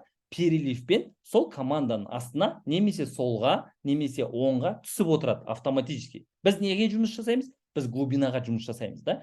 Глубина дегеніміз, ол біздің стабильностіміз, да? То есть біздің партнерларымыз үлкен жетістікке жетіп, үлкен чекке шықса, сіз автоматты түрде шығасыз, да? Және де ең кереметтілігі бізде аптасына бинар 15 миллион теңге. 15 миллион теңге аптасына аласыз, оны 4-ке көбейтесіз, бір айда 60 миллион теңге бинардан табыс тапсаңыз болады. Бұл әлем бойынша ең үлкен бинар. 60 миллион теңге или 120 мың доллар әлем бойынша ешқандай компанияда ондай бинар жоқ. Именно сол 15 миллион теңге ограничение аптасына төлейтін. Келесі бізде матчинг бонус деген бар. Матчинг бонус дегеніміз бізде 7 линияға дейін төлейді, да? 7 линия матчинг бонус. Бірінші линиядан 15%, екінші линиядан 10%, үшінші линия 5 и және де 7-ге дейін 5%, да? Ол дегеніміз не нәрсе? Қараңыз, мен мысалға айтайын, бір адамды шақырдым, да? Мысалы да, Саматты. Самат менің бірінші линиям, да? Оның бинарный табысынан компания маған 15% төлейді, дұрыс па? Самат шақырды Болатты. Болат менің уже екінші линиям. Одан маған компания 10% төлейді. Мүмкін Самат жалғыз Болат шақырған жоқ, ол 10 адамды шақырып отыр, дұрыс па? Оның әр қайсысынан компания маған 10%-дан төлейді. Енді сол жаңағы айтқан Болат өзіне Самалды шақырды. Самалдан компания маған 5% төлейді. Ойлаңыз да. А ол жерде 10 адам бар, жаңағы айтылған. Ол 10 адамның әр қайсысы 5 адамнан шақырған кезде менің үшінші линиямда 5%-дан уже қанша адам болады? 50 адам болады. Ойлаңыз да. Енді 50-ді 5-ке көбейтсек, 4-ші линиямда 250 адам, 250-ді 5-ке көбейтсек, 5-ші линиямда 1250 адам.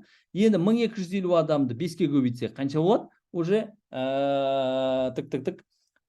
1250-ді 5-ке, да? Ол уже бізде қанша болады? 6250 адам, да? Енді 6-шы линия уже, дұрыс па? Енді 6000 адамды 5-ке көбейтетін болсақ, 30.000 адам. Ойлаңыз, 7-ші линияда. Сондықтан мен сіздерге айтарым, всегда глубинаға жұмыс жасаған кезде бізде основной команда 5-ші, 6-ші, 7-ші линияда құралады екен. Ойлаңыз да. 5-ші, 6-ші, 7-ші линияда сізде жоқ дегенде даже 1000 адам болса, мен сізге айтайын, әр қайсынан компаниядан сіз 5% компания сізге төлеген кезде, сізде матчинг бонустан 10 миллионнан 100 миллионға дейін табыс тапсаңыз болады. Ойлаңыздаршы, ол өте үлкен бонус. Оны қай уақытта сіз жемісін көресіз? 1 жыл, 2 жыл, 3 жыл уақыт өткенде көресіз. Командаңыз құрылған кезде 5-ші, 6-ші, 7-ші линиядан сіз матчинг бонустан бинардан көп табатын боласыз. Бүгін мысалы бинарда ограничение бар бізде, аптасына 15 миллион, а матчинг бонуста бізде не жоқ? Ограничение жоқ. Сіз матчинг бонустан ертең 100 миллион тапсаңыз да ограничение жоқ. Көрдіңіз ба? Сол үшін бүгінгі таңда сіздер ана долгосрочный, ана неге қараңыздар? 1 жылдан кейін қанша менде партнер болады? 2 жылдан кейін, 3 жылдан кейін, 5 жылдан кейін деп анандай долгосрочный немен перспективамен қараңыздар. Көрдіңіздер ма? Сол үшін мен сіздерге айтайын, мына бонус ответствие, чека деген ол өте үлкен табыс көзі. Келесі бізде не бар? Накопительный бонус бар. Накопительный бонус ол премия, да? Ол 150 000 теңгеден басталады. 150 000 теңге сіз бинардан табыс таба бастағаннан бастап компания не істейді? 15%, то есть 150 000 теңгенің 15%-ы ол 22 500 теңге. Компания накопительный счетыңызға салып қояды, да? И ол жинала береді. Апта сайын жиналады. 3,5 миллион теңгеге толған кезде компания не істейді? Сізге оны премия ретінде береді. Ойлаңызшы. Каждый раз 3,5 миллион теңгеден сіз не аласыз? Премия аласыз компаниядан. Каждый раз 3,5 миллион теңгеде. Бұл өте үлкен, бұл айтқан кезде табыс көзі. Және де ең кереметтілігі, бұл сіздің ақшаңыз емес, бұл компанияның ақшасы да. Компания сізге бұны сыйақы ретінде, премия ретінде сізге ақшадай береді да. Бұл ең кереметтілігі сол да. Келесі бізде не бар? Лидерский пул деген бар. Лидерский пул дегеніміз бұл пассивный доход. Бізде бар, білесіздер, да? Мысалы, активный доход, өзіңіз жұмыс жасаған кезде, бинардан, матчингтан табасыз мысалы, да? А пассивный доход деген, ол компанияның товары оборотынан төленетін ақша. Амбассадорға жеткен кезде, вице-президент, президентқа жеткен кезде, компания не істейді? Уже пассивный доход төлейді. 3 айда 1 рет, жылына 4 рет төленетін ақша, да? Ол. Сол себептен де ертең алла бұйыртса, амбассадор, вице-президентқа шыққандарыңызға, мысалы, өздеріңізде түсінбей қаласыздар. Неге? Өйткені бізде ол накопительно жабылады. Көрдіңіздер ме, да? Накопительный карьерный бонус, да? Енді қараңыз. Ол менеджер статусынан басталады. Мысалға айтайын, менеджер 1 деген статус. 600 балл товарооборот жасадыңыз. Әрине ол платежкадан, да? Жасадыңыз, сіз менеджер 1 деген статустан шықтыңыз. Бренд кепка подаркаға алдыңыз. Келесі статус бізде менеджер 2. Бірақ оған 1000 балл керек. Бірақ сізде күймейтін, жанбайтын 600 балл бар. Значит, сізге қанша керек? 400 балл керек. 400 балл сіз накопительно жасадыңыз, там, может, бір аптада 50, келесі аптада 100, мысалда, общий 1000-ға толды, сіз уже менеджер 2 статусын алдыңыз, да? Сіз уже бренд футболка подарка аласыз, да? И келесі бренд поло, мысалы, менеджер 3 деген статус, 2000 балл. То же самое, күймейтін, жанбайтын 1000 бар, 1000 сізде бар, 2000 жасадыңыз, жаңағыдай сіз алдыңыз. Мына мен үстінде тұрған New Wave деген жазуымен осы поланы маған компания сыйлыққа берген. Өте керемет, сапалы, міне көріп тұрғандарыңыздай, да? Осыны бұйырса сіздерде киесіздер, осындай бренд поланы подаркаға, да? Келесі худи, рюкзак, мен рюкзакты да өзім ұстаймын, жаңағыдай компанияның берген, да? Келесі уже супервайзерлар, әрине бұл үлкен табыс көзі уже. Біріншіден, екіншіден, бұл уже лидерлар, жаңағыдай біздің лидерский составқа кіретін партнерлар, да? Енді сіз қараңыз, бұл супервайзерларда уже подарка бар, жаңа Apple Watch, iPad, iPhone деген да. Енді сіз қараңыз, мына жерде астында көрініп тұрғандарыңыздай, мысалы, подтвердить любую неделю 1000 баллов дейді да. Ол деген не нәрсе? Сіз супервайзер статусына жеткен кезде, сіз в любом случае, мен сізге айтайын да, ол сізден объем сізден өтіп отырады. То есть 1000 балл деген ол в любом случае 1000 емес, сізден 2000-ді өтеді, 3000-ді өтеді, мысалы да, былай қарасаңыз да. Да? То есть ол не үшін жасалған? Ол в принципе, ол даже подтверждение болып саналмайды. Не себептен? Өйткені, мысалға айтайын, даже супервайзер, мысалы, сіз 4 статусында, мысалы да, 4000 балл аптасына в любом случае, әр апта сайын өтетін объемда сізде ол да. Бірақ ертең компания болашаққа қарап отыр ғой. Ертең, мысалға айтайын да, допустим, 10 жыл өтеді, 20 жыл өтеді, Алла бұйыртса да. Бүгін, мысалға айтайын, тіркеліп, сол 50 балдан, 100 балдан, мысалы, адам жұмыс істемесе де, мысалы, ертең ол даже директор статусына жетеді, мысалы да, былай қарасаңыз да.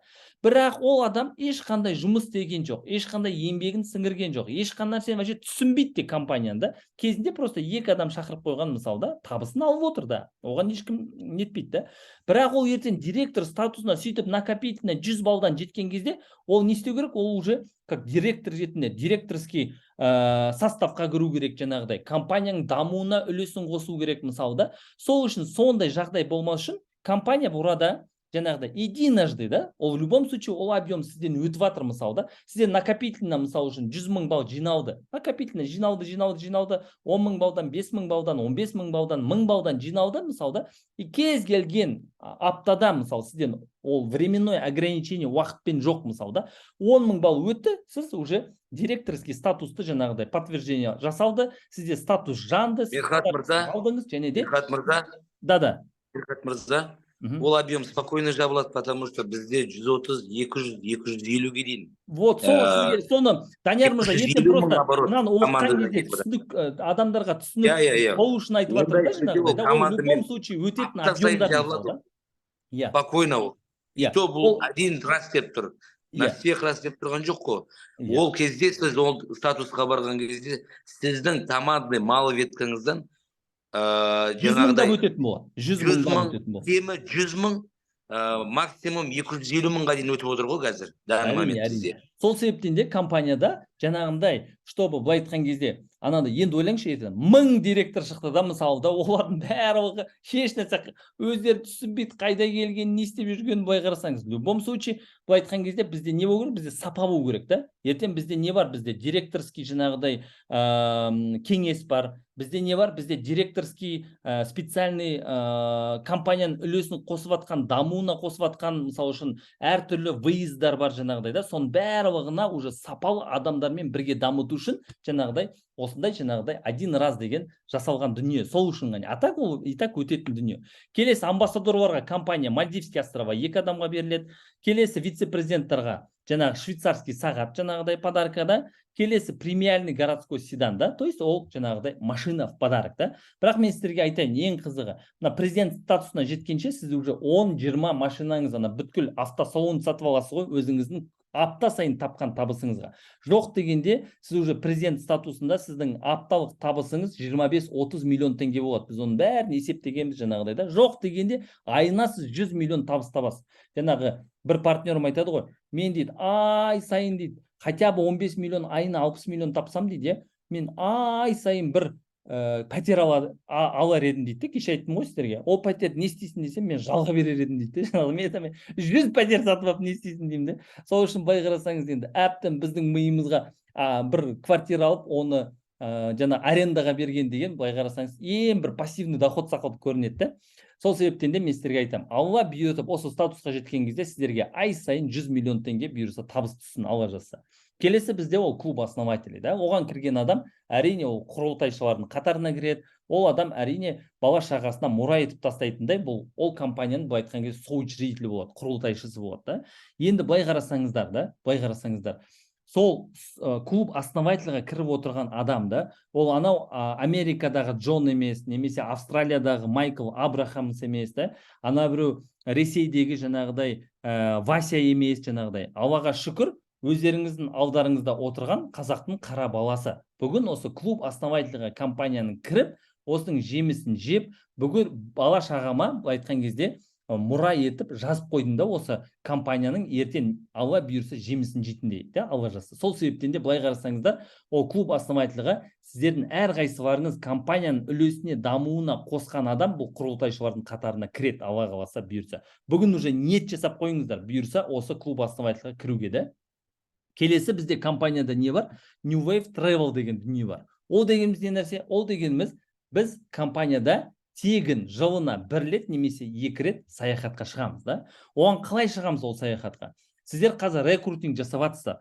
Осы рекрутингтарыңыз үшін сіздер уже қараша айында сіздерде бэк-офистарыңызда көрінеді. Сол бэк-офистарыңыздан уже travel бонустарыңызды көріп санап отырасыздар.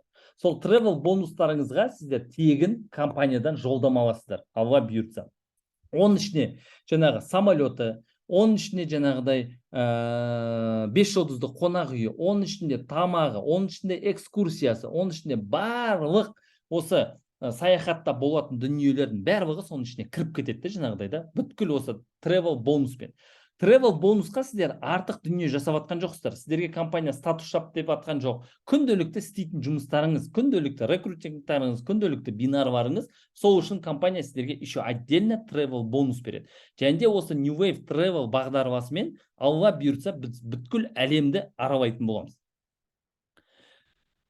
Келесі бізде компанияда не бар? Ең бастысы ол биля правах та. Ол біздің компаниядағы неміз, құқығымыз. Ертең компанияда жаңағы айтқан сіздерге маркетингті айтып бердім ғой жаңағыдай да, мысалы да, бинар 20%, матчинг бонус 7 линия деп та, вот именно сол дүние өзгеріп кетпейтініне кепілдік та ол. Ертең сіз ұйықтап атқан кезде, мысалы да, біздің ұйқымыз тыныш та. Ертең сіз ұйықтап атқан кезде, таңертең тұрған кезде чат, шу, партнерлар, шу болып отырған қаламасаңыз, бүгін сіз дұрыс таңдау жасап келдіңіз. Неге? Өйткені бұл біздің ертеңгі күнімізге кепілдікті 1 жылдан кейін, 2 жылдан кейін, 3 жылдан кейін алла қаласа бұйыртса. Сол себептен де бүгін келген новичок мысалы айтайын да, ертең үлкен лидер болып өскен кезде, ол ертең 5 жылдан кейін өзінің былай айтқан кезде новичогының көзіне тік қарай алады. Неге? Өйткені ол білет. Бүгін сіз осыны компанияның нанын New Wave компаниясын жеп отырсаңыз, ертең сіздің новичогыңыз оны жейді. Өйткені бізде не бар? Бізде биля правах бар, біздің құқығымызды қорғайтын. Сол себептен де мен сізге айтайын, бұл ешбір компанияда жоқ дүние мен сіздерге айтайын.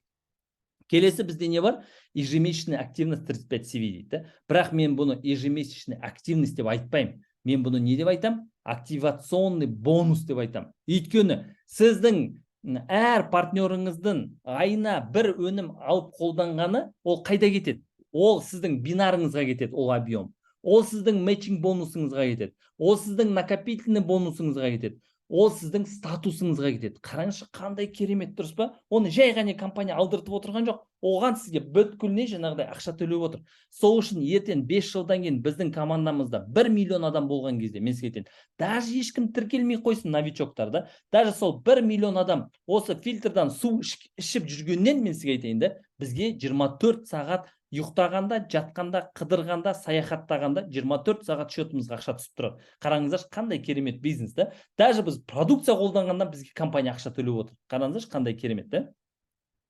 Келесі бізде компаниямен әрине профессионалдар управлять етеді. То есть бұл жерде жаңа Мария Постол ханым да, біздің учредительдер Америкада және де Ресейде, Москвада тұрады да. Ол Мария ханым, ол кісі 30 жыл сетевой маркетингте тәжірибесі бар адам. 20 жыл біз сақылды, бұл айтқан кезде негр болып жұмыс істеген адам, қара жұмыс істеген адам.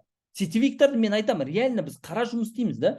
Біз жаңағыдай күн демейміз, түн демейміз, суық демейміз, ыстық демейміз, ауыл демейміз, шан демейміз, бәр жерді бұрқыратып жүреміз, дұрыс па? Мысалы үшін да, не үшін жүреміз? Арманымызға, мақсатымызға жетем деп жүреміз. Сол бізге сеніп келген партнерлар арманына, мақсатына жетсін деп жүреміз да. И Мария ханым сол дүниеден өткен адам, ол 20 жыл үлкен топ лидер болған адам, мен сізге айтайын. Және де 10 жыл әлемдік компанияны басқарған адам, именно сетевой компанияны. Және де ол білет, европейский менеджмент деген нәрсені біледі, американский менеджмент деген нәрсені біледі. Мен сізге айтайын, европейский менеджмент, американский менеджмент, қаз білесіздер ғой, S&P 500 деген компаниялар бар, мысалы да, акциямен, который Coca-Cola'ның акциясы бар, жаңағыдай да, көптеген компаниялар, мысалы Google-дың акциялары бар да, олардың мысалы айтайын да, допустим, миллиардерлардың, мультимиллионері бардың жылдық табысы 1%, 2% мен сіздерге айтайын. Ойлаңызшы, 1-2%. Бірақ олар сол үшін не істейді? Сол үшін 100 миллиондап, миллиардтап жаңағыдай жинаған ақшасын салып қояды. Главное, ақшаны сохранить дейді, да? Сохранить. И что делать? Приумножить. Дұрыс па? Сол үшін мен сізге айтайын, бүгінгі таңда New Wave компаниясы дұрыс адамдардың қолдарында. Неге? Өйткені ол кісілер болашаққа жұмыс істеп жатыр. Ол кісілер бүгін мен сізге айтайын да, жылына 3% табыс тапсақ дейді, Мерхат дейді, 3% дейді, біз сол үшін жұмыс жасаймыз дейді. Неге? Өйткені ол 3% ертең 10 жылдан кейін ол өте үлкен табыс көзі болады дейді компания үшін да. Ол 20 жылдан кейін өте үлкен табыс көзі болады. Көрдіңіздер ма да? Сол үшін де бүгінгі таңда біз бірінші күннен бастап ассоциация прямых продажға кірген компаниямыз да. Және де компанияда бізде өте көп профессионалдар жұмыс жасайды. То есть директорлар бар бізде компанияда да. Директор по развитию, клиентские службы, финансовый директор. Бұлардың барлығы не істейді? Біздің өмірімізді жеңілдетеді, да? Офис ашуға, склад ашуға, регион ашуға, мемлекет ашуға, мына бүткіл продукциялардың барлығын жаңағыдай складтың келуі, растаможка, то есть бізге барлық дүниеге көмектеседі, мен сіздерге айтайын да. Біз өзіміз компания бір менеджерді отырғызып қойып, бәрін біз өзіміздің мойнымызбен тасып жүрген емеспіз. Бәрін компания жасайды. Ең кереметтілігі сол да burada. Келесі тренинг центр, то есть офистар 5 қалада бар. Ал пункт выдачи заказов 8 қалада бар. То есть осы қалаларда склад бар. Мысалға айтайын, допустим, там сіз Алматыда отырсыз, бірақ Атыраудан партнеріңіз тіркелді, Атыраудың складынан офисінің продукциясын ала береді. Қандай керемет. Бүгін чаттарда көріп отырмыз ғой. Шымкенттен, Тараздан, тағы жерден алып жатыр. Астанадан да продукцияны алып уже қолданып жатыр. Ол керемет дүние ғой, былай қарасаңыздар, дұрыс па? Оны спонсор тіркеді, бірақ оған өнімді жіберіп жатқан жоқ қой. Бірақ мысалы Таразда, Павлодарда, Қызылордада пока склад жоқ. Склад жоқ дегеніміз, ол жерде партнер жоқ әлі жұмыс істеп жатқан. Ол сіз үшін үлкен мүмкіндік та. Сіз сол жерде дамытатын болсаңыз, компания не істейді сізге? Склад ашып береді. Компания не істейді сізге? Офис ашып береді сізге, да? Ары қарай жұмысыңызды жеңілдетеді сіздің.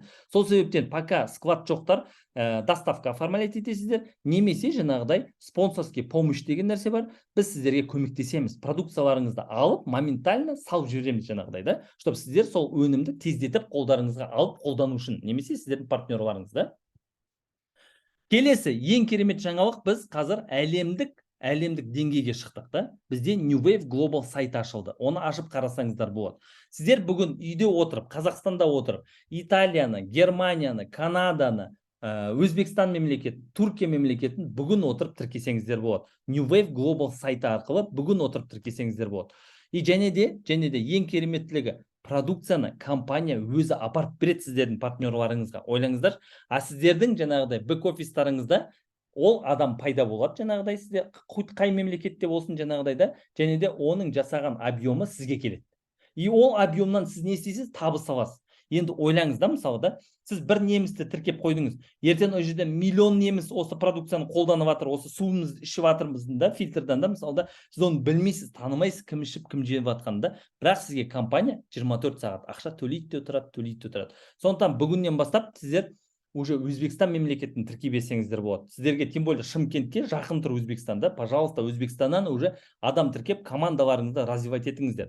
Алла қаласа бұйырса, мына біздің 26-шы қазір қаңтарда, 26-шы қарашада бізде Алматыда үлкен событие болады. Қызыл кілем болады сол жерде. Сол қызыл кілемнен менеджер 1 деген статустан бастап уже барлығы сол қызыл кілемнен өтетін болады. Признание алатын болады. Барлық лидерлар да, супервайзер, менеджерлар, супервайзерлар, директорлар, барлығы жаңағыдай признаниясын алып, компанияның жаңағыдай өздеріне жасаған еңбектеріне компания сыйақыларын жаңағыдай да подаркаларын береді. Және де ең кереметтілігі, адам дейді, бизнесті не үшін жасайды да? Денсаулық үшін жасайды, ақша үшін жасайды да, және де признание үшін жасайды да. Сол признанияны айш көйлектеріңізді киесіздер, прическаларыңызды жасайсыздар, қызыл кілемге жарқырап құлпырып шығасыздар да. Енді қараңыздар, қандай керемет дүние да.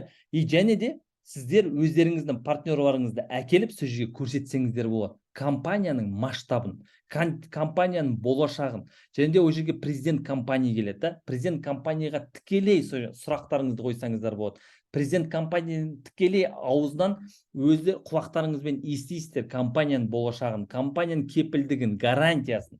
Сол үшін 26-шы қарашадан қалмаңыздар. Ол сіздердің былай айтқан кезде бизнестарыңызды 10 есе 100 есе жеңілдетеді. Ол сіздердің бизнесқа деген инвестицияларыңыз. Даже бір күн жаңағы билетін алдыңыз, самолетқа немесе жаңағыдай пойызбен келдіңіз, мероприятияның билетін алдыңыз, мысалда тамақ іштіңіз, 100 мың теңгеңіз кетсін. Бірақ ол 100 мың теңгеңіз ертең сізге 100 миллион доллар болып қайтады да. Неге? Өйткені ол инвестиция. Әрқашанда шығын шықпай кіріс кірмейді, мен сіздерге айтайын да. Кішкентай бір шығын шығарсаңыздар, ертең ол миллион есе өзіңізге қайтып келетін болады. Сол үшін мына 26 қарашада болатын мероприятиядан қалып қоймаңыздар. Бүгіннен бастап уже Алматыға билеттеріңізді ала беріңіздер. Ең кереметтілігі, заранее алыңыздар. 2-3 күн бұрын келіңіздер. Осы Алматыдағы адамдарыңыздың бәрін дайындаңыздар. Командаңызды дайындаңыз, сол мероприятияға кіргізіңіздер. Зато сол мероприятиядан кейін сіздің бизнестарыңыз 10 есе 100 есе тез дамитын болады. Өте керемет қарқында дамитын болады. Сол үшін мен сіздерге енді ойлаймын, өте қысқаша нұсқаша презентация өткізіп өттім деп те. Енді сұрақтарыңыз болса, сұрақтарыңызды бір оқып өтейік. Жаңағыдай. Ең басты бәрі записьте жазылып тұр. Осы записьті YouTube каналға жүктеп қоям. Сол жерден жаңағыдай уже партнерларыңызға жібересіздер да. Кім маркетинг сұраған адамдар бар жаңағыдай да. И жаңағы неге продукт сұраған адамдарға да. И одан кейін барып, әрине, ертеңнен бастап уже Данияр мырза уже видеоларын жүктейтін болады. Сол видеолармен, в принципе, сіздерде ең кереметтілігі, сіздерде спонсорларыңыз, ол кісі не только сетевик, ол кісі еще мықты бизнесмен, мықты дәрігер. То есть толықтай жаңағыдай өнімдерді қалай ішу керек, не үшін ішу керек та, барлығын сіздерге былай айтқан кезде жілігін шағып тұрып сіздерге жаңағыдай барлығын түсіндіріп береді да. В принципе, мына жерде Данияр мырза, сіз барлығын уже жазып тастапсыз ғой да, уже кереметтілігі. Валюта, әрине. Енді шет мемлекет офис ашылып жатса, сол елдің валютасымен төлеуге мүмкін бола ма? Әрине. Сол мемлекеттің картасымен төлей береді жаңағыдай да. Местный, енді ол конвертация деген автоматически жүре береді ғой. Доставка оларға қанша бағада. Енді қараңыз, о жерде жаңағыдай доставка сіздерге автоматически шығады о жерде да. Где-то сол Америкадан Өзбекстанға продукцияны жеткізіп берген где-то 10 долларға шығады, 10 долларға да. Енді сіз қараңыздар, даже Қазақстанның ішінде сіз бір жерге продукция жіберетін болсаңыз, мысалы өзіңіз егерде да, жоқ дегенде 3000 теңге болады, 4000, 5000 теңге болады да. Анау Америкадан ойлаңыз да, 10 доллар дегеніміз 5000 теңге ғой, жаңағыдай өнімді жеткізіп береді, соның адресіне. YouTube менің парақшамда мен обязательно неге жіберем да. Амбассадор болу үшін сіздің накопительно командаңызбен 1 миллион балл жасау керексіз да. Жаңағы Данияр мырза айтты ғой, біз не то что миллион, 10 миллионда балл жасағанбыз деп та. То есть адам даже 1 миллион баллды бір жылға егерде сіз цель қойып жұмыс жасайтын болсаңыз, бір жылда амбассадор статусына жетсеңіз болады да. Әрине, фильтрға, бутылкаға жаңағыдай түсіндіріп береміз да. Енді сүйек аурулары, енді оған жаңағыдай сіздерге керекті BioWave-тан бастап жаңағыдай, в принципе, барлық өнім көмектеседі да жаңағыдай. Нони емзетін аналарға именно мына жасылын ішу керек. Осы жасылын ішу керек да, жасылын. Ана қызылын емес, өйткені қызылда демая бар, именно жасылды іше берсеңіздер болады. Және де YonWave іше берсеңіздер болады, YonWave. Асқазан жарасына қандай өнім. Енді асқазанға жаңағыдай, мен сізге айтайын. Самый главный тамақтан кейін ішесіздер да, тамақтан кейін да. Жаңа Нони болсын, YonWave болсын, жаңағыдай не жвачканы ішсеңіздер де, иммун бустер ішсеңіздер де да, соның барлығын самый главный тамақтан кейін. Және де Алла бұйырса, вот BlackWave келеді, BlackWave ішесіздер, именно сол асқазан, өт жолдарын жұмыс етеді да, BlackWave өнімі. Ауыр аяқ әйел адамдарға жаңағы айтқан жасыл нонимен YonWave өнімін ішесіздер да. Энергияға YonWave өнім ішесіздер. Глаукома, катаракта жаңа айттық қой өнімдер, қандай өнімдер. Оған енді жаңағыдай Krill Oil, Омега да көмектеседі, жаңағыдай YonWave да көмектеседі. Енді бұл таза өнім болғаннан кейін, табиғи өнім болғаннан кейін жаңағыдай да. Енді біз бұл өнімді, мысалы, қазір тоқтатпай уже міне 5 ай командамен қолданып жатырмыз да, жаңағыдай да. Аллаға шүкір, мен сіздерге айтайын да, мен бірде-бір өз басым, мысалы, естімедім жаңағыдай да. анандай болады ғой, бір побочный деген, Аллаға шүкір. Бірде бір адам ондай айтқан емес та. Енді индивидуальный непереносимость деген болады. Да? Ол болады, мысалы, любой. Енді адам өзі білет, мүмкін ода виноградта жаңағыдай өзінің личный, өзінің ағзасында аллергиясы бар шығар, мысалы, дұрыс па? Ондай болу мүмкін, мысалы, да? Бірақ ол адам біліп тұрып, енді оны ішпейтін шығар, мысалы, дұрыс па? Бірінші, енді аллергия деген өзі не нәрсе? Егер айтатын болсақ та, аллергия деген сіздің ағзаңыздың, былай айтқанда, обратный реакциясы да, сізге айтып жатыр, мысалы, да, сенде проблема бар, айналайын, сен кишечнигіңді дұрыста деп жатыр, да. Сондықтан бірінші пребиотик ішесіз, аллергияңызды кетіресіз, жаңа Black Wave ішесіз, жаңағыдай, одан кейін барып сіз уже кез келген өнімді ішсеңіздер болады, да, кез келген өнімді. Енді жалпы сұрақтарыңызды да, именно өнім туралы, денсаулық туралы да, оны уже Данияр мырзаға жолдасаңыздар болады. Чат бар, жаңағыдай чатқа да. Ең басты мен сіздерге айтарым. Бүгін егерде New Wave десек ешкім білмейді, да? Осы біздің ең үлкен преимуществомыз. Ойнаңызшы, ешкім білмейді. Кімнен сұрамасаңыз да New Wave деген ешкім білмейді, да? Ол үлкен преимущество. Ертең сіздердің уже жаңағы кеңінен компания таралған кезде, әрине сіздер өте үлкен статусқа жетесіздер, өте үлкен табысқа жетесіздер, да? Сетевой маркетингқа ешкім еріккеннен келген емес. Сетевой маркетинг адам не үшін келеді? Өмірімді өзгертем деп келеді. Бала шағамның өмірін өзгертем деп келеді. Әке шешемнің өмірін өзгертем деп келеді, да? Егер де сіз бүгінгі таңда, да, сондай сізде ниет болатын болса, айтады ғой жаңағыдай, да, Аллах тағала сізге ниетіңізге қарай сізге бұл компанияны бақ ретінде беріп отыр. Неге? Өйткені 3 ай, 6 ай, максимум 12 айда, жоқ дегенде 10 миллион Алла қаласа бұйыртса табысқа жетуге болады да. Ойнап күліп жүріп мен сізге айтайын. Вывод, өзіңіздің кабинетіңізден бір кнопкамен бой жасай саласыз. Бір кнопкамен өзіңіздің жаңағыдай счетыңызға теңгемен ақшаңыз түседі. Енді ол технический жақтарына біз отдельно сабақ өткіземіз жаңағыдай, да? Қалай вывод жасалады, қалай жаңағыдай өзіңіздің счетыңызды кабинетіңізге тіркейсіз, соның барлығын жаңағыдай технический жаққа біз отдельно зум өткізетін боламыз жаңағыдай, да? Сол. Жалпы Данияр мырза, қосатыныңыз бар ма? Түн жарық болсын. Мерхат мырза, мен сұрақ қойсам болады ма?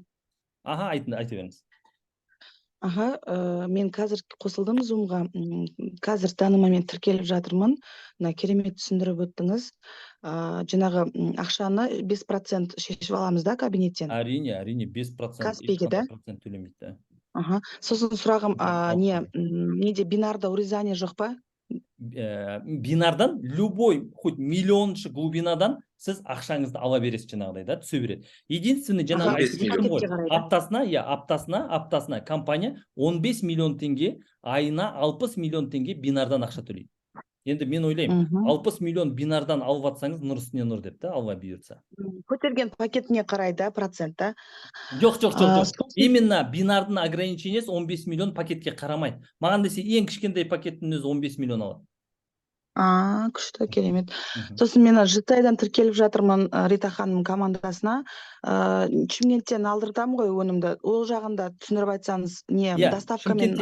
Шымкентте склад бар. Енді доставка оформлять етсеңіздер болады. Бірақ енді ол доставканы білесіз ғой да, ол кішкентай уақыт оғанда 3 күн, 5 күнде апарып береді жаңағыдай да. Ең кереметтілігі Шымкенттің складынан, мысалы айтайын, қазір индрайвер деген бар, мысалы да, айтсаңыздар, сол жақтан номер заказ бересіздер, номер заказдарыңызды алып кетеді, продукцияңызды үйіңізге апарып береді, мысалы да, 1500 теңге, 2000 теңге төлеуіңіз.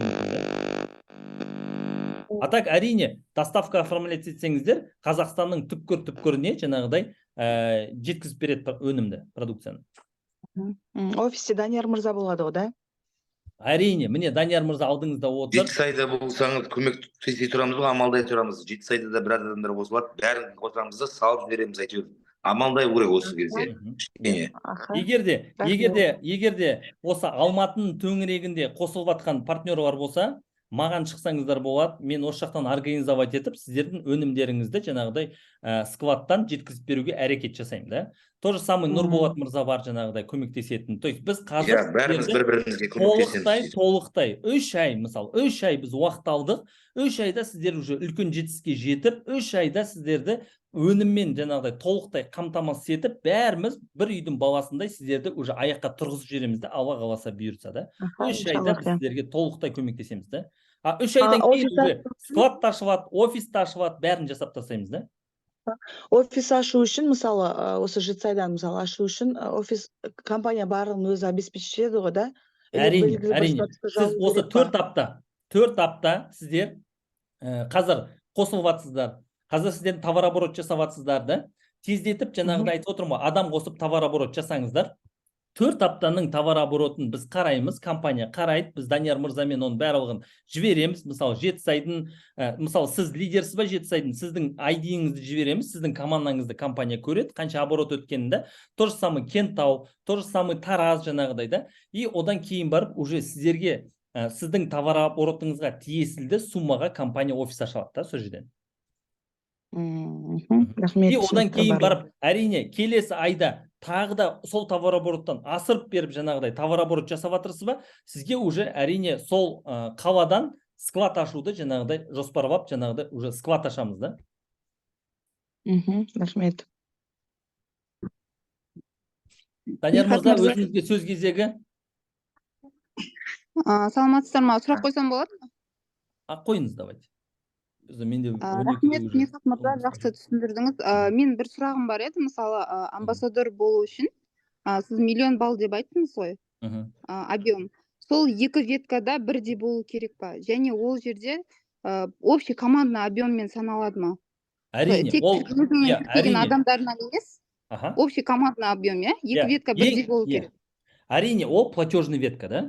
Енді сіз қараңыз, например, айтайын да. Егер ол бір веткадан жасалатын болса, сіздің мүмкін үстінде, мысалға айтайын, сіз емес енді басқа адамды айтайық да, мүмкін үстінде 10 адам бар шығар мысалы да, астында бір лидер жасады, енді нереальный нәрсе ғой, ол 10 адамды да амбассадорға шығарып, олардың бәріне пассив төлеу деген енді ол енді компанияның жаңағыдай былай айтқан кезде ол минус нәрсе да ол. А именно жаңа платежный веткадан жасалатын дүние ол да. Енді платежный веткадан ол командный объем, даже ол жерге переливный объем да саналады. Допустим, перелив сізге түсіп жатыр спонсорский линиядан да, сол перелив объемында сізге амбассадорға санала береді. Және де ол жинақтала береді. Жинақталып, ол жаңағыдай сізге общий объем болып есептеледі да. И сол статусқа жеткеннен бастап сіз уже пассивқа шығасыз да. Рахмет үлкен. Рахмет, Мирхат мырза. Мен де қосып кетейін. Жаңа айтып жатырмыз ғой, барлығымызда бұл жерге костяк жинап жатырмыз. Потребитель жинап жатқан жоқпыз. Костяк деген не ол? Ол именно көшбасшы, ол лидер.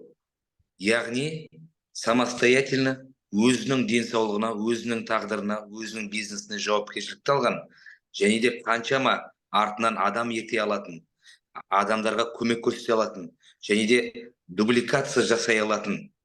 Жаңа мен басында айттым ғой сіздерге, именно бастамасы дегеніңіз ол бұндай жерге өте көп энергия керек, и көп жаңағыдай еңбек керек. Сіздерге айтпаймыз былай, ой күшті болады, жақсы болады, анау болады, мынау болады деген емес. Біз реально сіздерге айтып жатырмыз. Данный момент бір-бірімізге көмек көрсетіп, бір-бірімізді қолдап, бір-бірімізге жол сілтеп, білмегеніміз үйретіп, системаны құрып тастасақ, ертеңгі күні сізді асырайтын бизнес, стабильный бизнес деп жатырмыз. Стабильный компания деп жатырмыз. Өйткені компания 4 ай бұрын емес.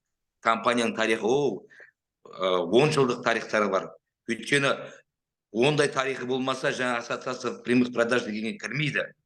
19-ақ компания кіреді. Бүкіл әлемде 1000 компания, Қазақстанда 10.000 компания бар. Бірде-бір келмейді. Шыны келгенде. Сол үшін де, жоқ, мен тек оңай ақша табуға, жоқ, мен тек басына келдім, жоқ, мен анау, мынау дейтін болсаңыздар, действительно, бұл жерде тұрақтамай қойыңыздар негізінде. Шыны керек. Ашығын айтып жатырмыз. Потому что бізге мықты көшбасшы, мықты лидер и мықты жауапты адамдар керек қазіргі таңда. Біз переписка населениемен айналысып жатқан жоқпыз қазір. Переписка населениенің кезеңі. 1 жыл, 2 жыл, 3 жылдан кейін келеді. данный момент бізге действительно мықты көшбасшыларды іздеп жатырмыз. Және де біздің ниетіміз жан жақтағы компанияларды, жан жақтағы өзіміз келген компаниялардың бәрін тарту емес ниетіміз. Біздің ниетіміз барлығына да жақсылық тілеп, и соның ішінде действительно өзінің ойы бар, өзінің мақсаты бар, өзіне сенетін, который келіп жатыр ғой бізге мықты кісілер. Мен үлкен компанияны, үлкен команданы тұрғыздым, мен өзім 2 веткамды тұрғызам деген. Вот сондай адамдар келіп жатыр. Сол үшін де мен ондай кісілермен мақтанамын. Ондай кісілерді действительно артынан, жаңа айттым, на край света дейді ғой, қазақшасы қандай еді? Сондайға да баруға болады. Бұл жерде ең үлкен спонсордың сізге деген мықты көмегі, ең үлкен көмегі, 50%, 70% көмегі да, ол дегеніңіз бір веткаңыз хотя бы жүріп кеткені. Вот ең мықты көмек сол. Ең мықты көмек. Сол үшін де именно осындай үлкен жаңағыдай қауым келе жатқан кезде, арттарыңыздан келе жатыр ғой, 100 мың, 200 мың, 300 мың адам келеді. Осы айналдырған 6 айда көресіздер, бұл компанияда қанша адам болатын. Кемі 800 миллион адам болады. Ондай кезде қапыда қалмай, сыртта қалмай, анау бола ма, мынау бола ма, мынау мынандай екен, мынандай екен деп сомнениеде жүрген кезіңізде просто поезды пропускать етіп аласыздар. Шыны керек, өйткені өте үлкен, серьезный адамдар қосылып жатыр қазіргі таңда. Және де өзіміз де, Алла қаласа, айналдырған 4-5 айдың көлемінде үлкен объемды баршамыз бірігіп жасап, и соның ішінде жаңағы амбассадор, вице-президент болайық деп айттық қой. Вице-президенттің деңгейі 7-8 айда мынау чатта отырған бір 7-8 адам спокойно жауап тастайды. Амбассадорды осы чаттағы 40-50 адам жауап тастайды. Мүмкін. Дұрыс айтасыз. Мүмкін араларыңызда бір күмән болса, сомнение болса, анау мынау деп салыстыру болатын болса, просто тексеріңіздер, ізденіңіздер, интернетке қараңыздар, оқыңыздар. Ассоциация прямых продаж не ол? Интернетке кірсеңіздер, бәрі жазылып тұр. Бәрі неғып тұр. Просто кішкене санамызды ашайық та, көзімізді ашайық. Өйткені Алла тағала көрсетпеймін деген нәрсені просто жауып тастайды екен ғой. Қанша сізге бақырайып, қанша сізге айқайлап көрсетіп, көзіңізге шығып көрсетсе де, жауап тастаған көз ашылмайды екен, жауап тастаған құлақ ашылмайды екен. Сонда да бәрібір жетелеп Алла тағала кішкене бүйтіп алып келді алдарыңызға. Ары қарай жүректеріңізді ашыңыздардағыны тексеріңіздер, полный түбін тексеріңіздер. Ешқандай сіздердің шақырған спонсорларыңыз, жоғарыларыңыздың барлығын ешқайсысына үгіттеп, құлақтарына жаңағыдай әдемі сөздерді айтқан жоқпыз. Барлығы да өздері ізденіп, барлығы да жаңағыдай үлкен президенттермен сөйлесіп, сұрақтарын қойып, возраженияларын қойып, по факту іздеп, заңнамасын іздеп, қай жерге баратын, қай тұсқа баратындар дедің бәрін саралап таразыға салып, и сол бойынша шешімін қабылдап келіп отыр. Ал ары қарай уже біз жылжи береміз. Просто бізден бірге болыңыздар, и сіздермен бірге жылжығымыз келеді біздің. Ертең Алла бұйыртса, Данияр мырза бар, Жанар ханым бар, Нұрболат мырза бар. Ертең Алла бұйыртып, әр регионда мен 100 адам жинаймын, мен жаңағыдай үлкен мероприятие жасаймын деген жерлердің барлығына біз барып атсалысатын боламыз, Алла қаласа бұйыртса. Ана офистардың ленталарын бірге қиятын боламыз, Алла қаласа бұйыртса. Скваттардың ленталарында. Ең бастысы дүние біз біріншіміз, мысалы, даже бізде мынандай деген понятие жоқ. Мен бірінші, сіз екінші, анау үшінші емес. Бәріміз біріншіміз. Сол да, ең бастысы сол да.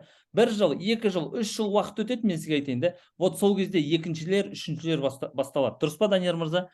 Өйткені, и және де ең кереметтілігі, мысалға айтайын, жаңа Арифлеймді алсақ та, Мэри Кейді алсақ та, Avon, MV'ді алсақ та, олар 30 жылдап дамыған компаниялар. Неге? Өйткені ол кезде интернет желісі қаттанмаған. Ол кезде қолымызда телефон да болған жоқ, мысалы, жұмыс істеген кезде. Дұрыс қой да? Қазіргі таңда Аллаға шүкір, мысалы, дамыған заманда өмір сүріп жатырмыз. Instagram желісі бар, YouTube бар, басқа бар деген сақалды. Сол себептен де қазіргі таңда бизнес өте қарқын дамиды, мен сізге айтайын. Өте қарқын. 3 ай, 6 ай, 12 айда бүткіл Қазақстан жарты әлемді танытамыз, Алла қаласа бұйыртса сіздермен бірге. Және де біз ұмытпауымыз керек. Біз кімнің ұрпағымыз? Біз батырлардың ұрпағымыз да. Кезінде біздің ата-бабамыз жарты әлемді жаулап алған. Ойлаңыздар, жарты әлемді жаулаған да. Біз бүгін New Wave компаниясымен толық әлемді бүткіл әлемді жаулай аламыз. Сол Америкадан бастап Азияға дейін мен сіздерге айтайын да. Сол үшін бүгін өздеріңізге сенімді болсаңыздар, бізбен бірге болсаңыздар, ең бастысы бір үйдің баласындай болсаңыздар, Алла қаласа бұйырса қол ұстасып, осы New Wave компаниясының ең биік шыңына сіздермен бірге жететін боламыз. Алла қаласа бұйырса, Аллах тағала сол күнге жеткізсін, Алла бұйырса.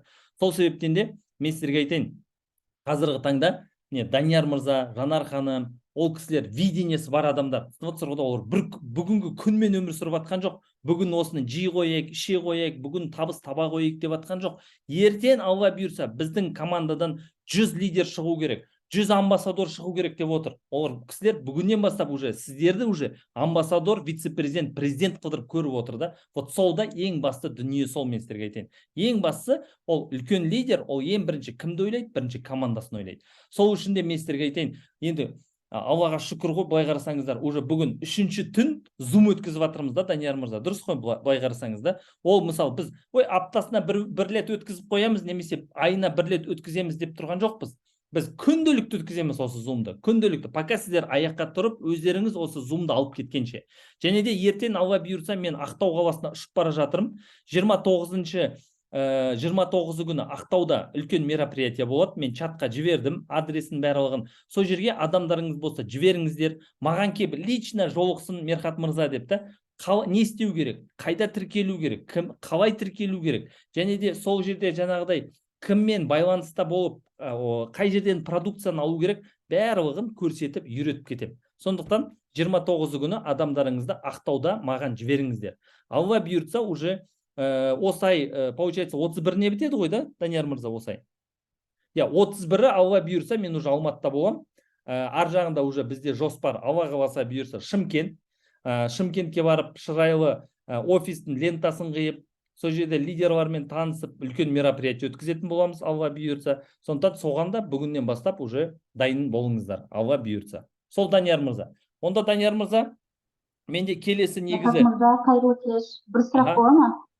Тездетіп қойыңыз, менде 12-де негізі келесі зум бастап кетті. Презентациядан көріп қалып едім. Егер де элит пакет алатын болса, онда 2 айға активация соның ішіне кіреді. Екіге максимум болса 3 ай. Оны айта кетейін. Оны айта кетейін да. Да, ол егер де сіз өзіңіздің жаңағыдай неңізбен, айтады ғой жаңағыдай, ақшаңызбен сатып алатын болсаңыз, пакетті, сразу элит пакетті, сізге компания 1 ай қосып береді үстінен, да? То есть сіз уже 2 ай жаңағыдай активный боласыз, да? Егер де максимум пакетті сатып алатын болсаңыз, сізге компания 2 ай қосып береді, сіз 3 ай активный болатын боласыз. Да, ондай дүние бар компанияда. Біздерде бұлай болды. Біздер бизнес пакетті сатып алдық та, сіздерде жоқ, ол промоушн оған кірмейді, да? Сіздер промоушнмен, компанияның промоушнмен пакеттеріңізді көтеріп отырсыздар, да? Промоушн оған. Енді біз сұрақ сұрап жіберейінші, 4 аптаның товар оборотын тексереміз дедіңіздер ғой, офис ашу үшін қанша болу керек? Енді ол чем больше, тем лучше дейді ғой, былай айтқан кезде, да? Ол товар оборот... Минимум қанша болғанда ашасыздар? Да, енді минимум сол 4 аптаның ішінде ол минимальный товар оборот, ол 7000 CV-дан жоғары. 7000 CV-дан жоғары, да? Содан кейінгі арендалары қай уақытқа дейін компания төлейді, қай уақыттан кейін жаңағы ответственное лицо төлеу керек? Жоқ, қалай ол ответственное лицо? Оны егер де сіз жаңағыдай офистің несіне попадать еттіңіз, жаңағыдай товар оборотына, да, оны ай сайын компания өзі төлеп тұрады. Ешкім оны ешқандай ответственный ақша адам төлемейді. Товар оборот жасалып тұрса болды ғой. Товар оборот сәйкес келіп тұрса, компания ай сайын соны аударып отырады. Енді товар оборотың керісінше өсіп жатса, значит сіз одан да жоғары жаңағыдай офис ашсаңыз болады, одан үлкен офис ашсаңыз болады. Жақсы, рахмет, түсінікті. Жақсы, онда, келесі зумда жолыққанша, атак чатқа барлық сұрақтарыңызды жазсаңыздар, сол жерге сұрақтарыңызға жауабын беріп отырамыз. Жақсы, онда жақсы, сау болыңыздар баршаңызға. Жемісті, жеңісті күндерде жолыққанша. Жақсы. Сау болыңыздар. Жақсы, Данияр мырза, ассалаумағалейкум. Данияр мырза, қайырлы кеш. Сізге бір сұрақ бола ма? Данияр мырзаға. Қойыңыз онда, мен өшірсем қазір. Давайте. Сен шығып кетсең, шығып кетеміз ғой.